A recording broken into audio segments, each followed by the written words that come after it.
Hello আসসালামু আলাইকুম viewers, রূপাবরা dental care থেকে চলে আসলাম। আজকে এই আপুটা চলে আসছে, তার মাঝখানে এখানে একটা ছোট দাঁত ছিল। তো সুপার নিউমারিটি টুথ যেটাকে বলা হয়, এটা হচ্ছে রুট ক্যানাল করে এক জায়গা থেকে ওনাকে ক্যাপ করে দিচ্ছে। তো আপু এটা তুলে আমাদের এখান থেকে কম্পোজিট ভেনিয়ার্স করবে ফাঁকা দাঁতে। আমি বলছিলাম যে ব্রেসেস ট্রিটমেন্ট করাতে, কিন্তু কোনো কারণে আসলে করানো হচ্ছে না, পরবর্তীতে করবে। তো আমরা আজকে আপুর দাঁতের কাজ স্টার্ট করলাম, ফাইনাল লুকটা পরে দেখাবো।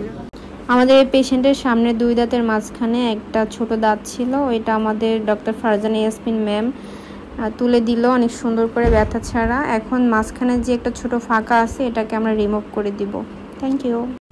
এটা হচ্ছে আপুর এই যে দাঁতটা কিন্তু আমরা তুলে ফেলছি কালকে। আজকে হচ্ছে আপুর এই ফাঁকা দাঁতটা রিমুভ করব। দেখেন কত বড় একটা ফাঁকা।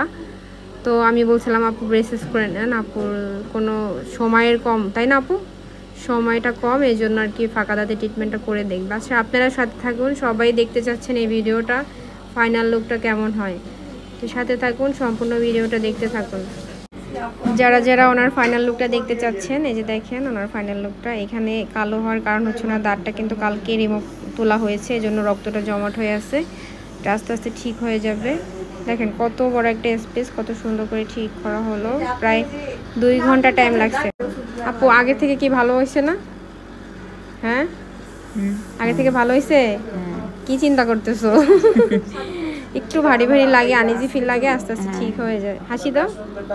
এই যে অনেক সুন্দর লাগতেছে, বোঝাই যাচ্ছে না। একটু হালকা ফাঁক রাখছি, কারণ অনেক বড় ফাঁকা। আপনারা দেখছেন কাজটা কেমন হয়েছে, সবাই কমেন্ট করে জানাবেন। আর এই ধরনের সমস্যা হলে আমাদের এখানে ট্রিটমেন্ট করতে পারবেন একদিনের ভিতরেই। So thank you. উপরে দেওয়া নাম্বারে সবাই হোয়াটসঅ্যাপ বা ইমোতে দাঁতের ছবি পাঠিয়ে তারপর আমাদের অ্যাড্রেসে চলে আসবেন। আমাদের একটাই ব্রাঞ্চ, ঢাকা মিরপুর 14 নম্বর, ইব্রাহিমপুর প্রাইমারি স্কুল রোড।